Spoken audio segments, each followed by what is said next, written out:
O trabalho de Odair Hellmann é bom até agora no Fluminense? Você tem várias respostas, pode dar essa resposta de várias formas. Mas em números, nossa, é indiscutível, né, que os números de Odair Hellmann são ótimos. Bem, vamos ver se é de fato isso mesmo ou se é uma impressão errada que a gente tem todo o início de temporada. Vídeo de análise.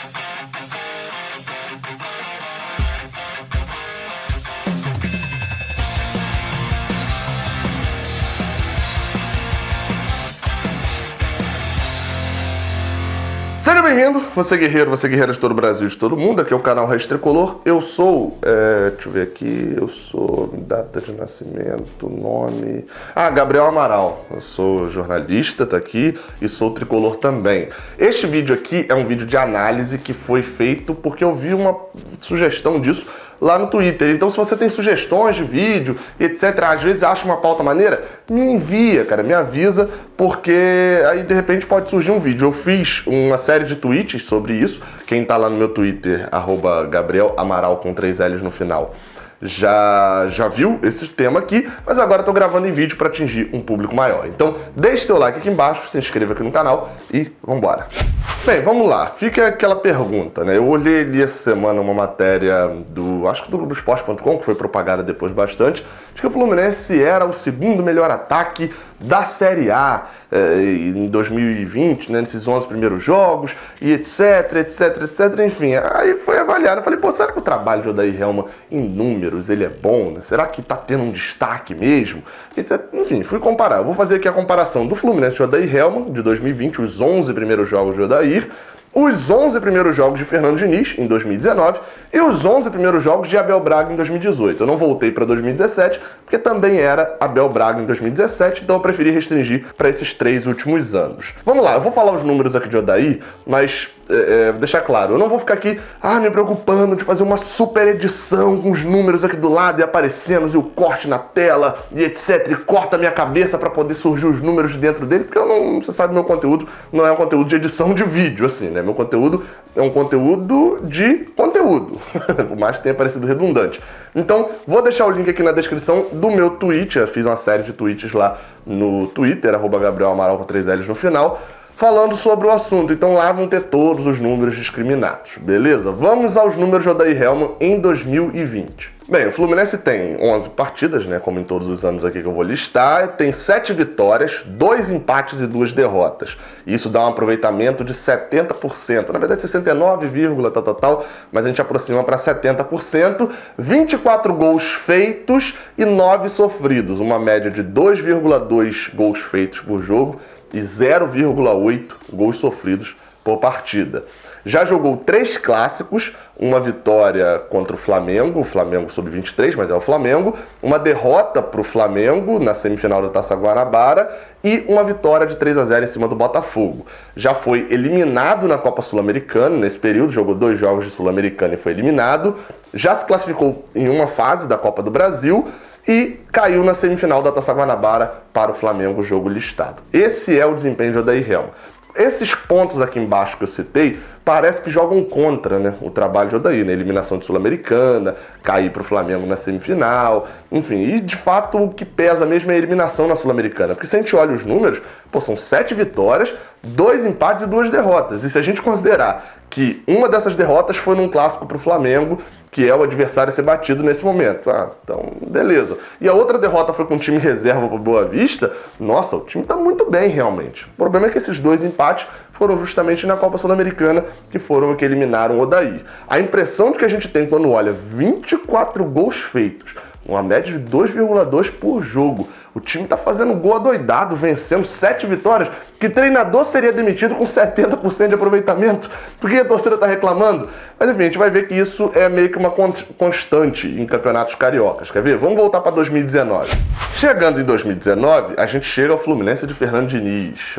Toque de bola pro lado, saindo ali com qualidade. Olha a bola pro Rodolfo! Ih, ele tem qualidade, hein? Vamos lá. Então, Fluminense de Fernando Diniz, os números são os seguintes. 11 jogos, também listados, 6 vitórias, 3 empates e 2 derrotas, ou seja, troca uma vitória por um empate em relação ao time de Odair Hellmann, um aproveitamento de 64%, 20 gols feitos e 5 gols sofridos, uma média de 1,8 gol feito por jogo e 0,4 de gols sofridos por jogo, ou seja, menos gols sofridos e um pouco menos de gols feitos. Aí alguns tópicos importantes, né? Foram 3 clássicos até aquele período em 2019. 2 derrotas para o Vasco e 1 vitória contra o Flamengo. Caiu na final da Taça Guanabara para o Vasco, uma dessas derrotas em clássicos. Tinha já classificado em uma fase da Copa do Brasil, 5-0 no River do Piauí, e só tinha jogado a ida da Sul-Americana, o empate contra o Antofagasta. Viria a se classificar depois, mas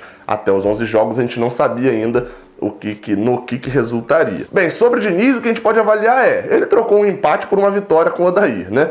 O problema principal mesmo até esse momento do trabalho de Diniz era essas 2 derrotas para o Vasco. Não necessariamente as 2, mas uma. E se o pior problema era uma derrota para o Vasco, aquela da final da Taça Guanabara, a maior virtude do trabalho dele até esse momento era justamente uma vitória em clássico, a semifinal contra o Flamengo. O Flamengo à vera, era o Flamengo do Abel, mas era o Flamengo à vera de investimento de milhões e milhões e milhões, e a gente tinha ganhado do Flamengo na semifinal. Ou seja, em números, 6 vitórias, 3 empates e 2 derrotas, considerando que essas 2 derrotas foram pro Vasco, uma numa final e a outra num jogo que já não importava de nada e que teve um erro de arbitragem ridículo. A gente tira aí, vai ficar com 6 vitórias e 3 empates. Esses empates, um também foi na estreia contra o Volta Redonda, quando o Fluminense jogou quase com um time C, dado que muitos jogadores não tinham estreado ainda. Zé Ricardo foi titular nessa primeira partida do Fluminense, só pra você ter noção de como era um time muito reserva.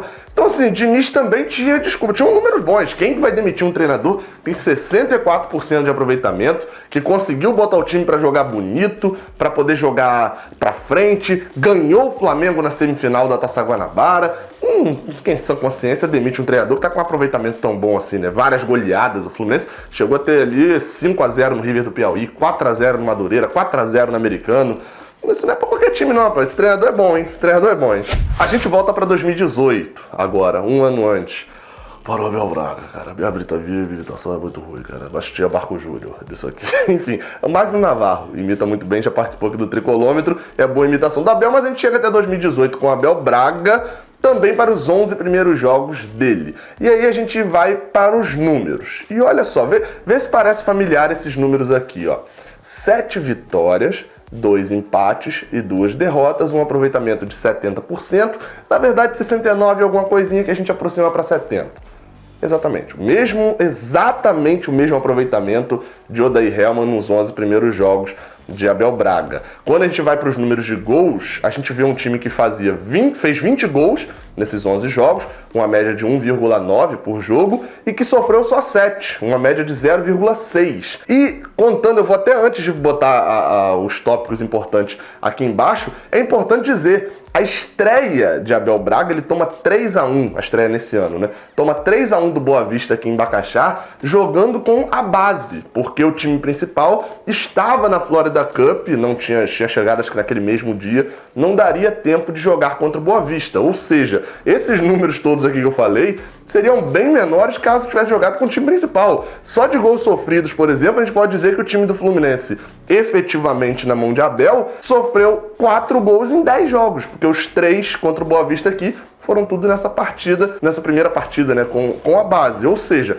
era um trabalho, assim, nos números, irretocável. E aí, quando a gente vai para clássicos, um empate contra o Botafogo e uma vitória contra o Flamengo, 2 classificações na Copa do Brasil, a gente já tinha eliminado a Caldense por 1-0, gol de Renato Chaves, por sinal, e já tinha eliminado também o Salgueiro, ganhando por 5-0 no Maracanã, no Engenhão, aliás. Estreia com o time C, já que o titular estava na Florida Cup. Então, assim, é aquele negócio, a campanha parecia irretocável, mas vale dizer, começava a dar sinais de problemas. Por quê? Porque uma dessas 2 derrotas é a do Boa Vista aqui. A outra dessas 2 derrotas era pro Avaí na estreia da terceira fase da Copa do Brasil. Jogando também no Engenhão, a gente perdeu por 2-1. Abriu 1-0 e perdeu por 2-1. Afinal, é um dos jogos tristes do dia do meu aniversário, dia 1º de março. Então, o trabalho já começava a dar mostra de que, olha só, não é essa perfeição toda também não, meu amigo. Tá ganhando aí direto, metendo 4-0 em Bangu e não sei sei o que, 5-0 e etc. Metendo 4-0 no Flamengo, essa vitória aqui foi de 4-0 no Flamengo. O Flamengo com uma parte do time ali reserva, um time misto, mas meteu 4-0 em Cuiabá lá. Então o Fluminense estava voando no início do ano, mas já começava a dar mostra, já estava começando a entrar na fase a Vera já, em que a gente tropeçou e a gente sabe como foi o ano de 2018 do Fluminense. Aí eu fechei aqui a lista de tweets e vou fechar esse vídeo com o seguinte: o ponto é, fazer números no Carioca todo mundo faz. E se não fizer, o Carioca ele não prova quem é bom, ele prova quem é ruim. Se o cara faz as coisas no Carioca, você tem que ver melhor. Se o cara não faz, ele já sabe que não presta muito. Seja com goleadas ou mesmo levando poucos gols.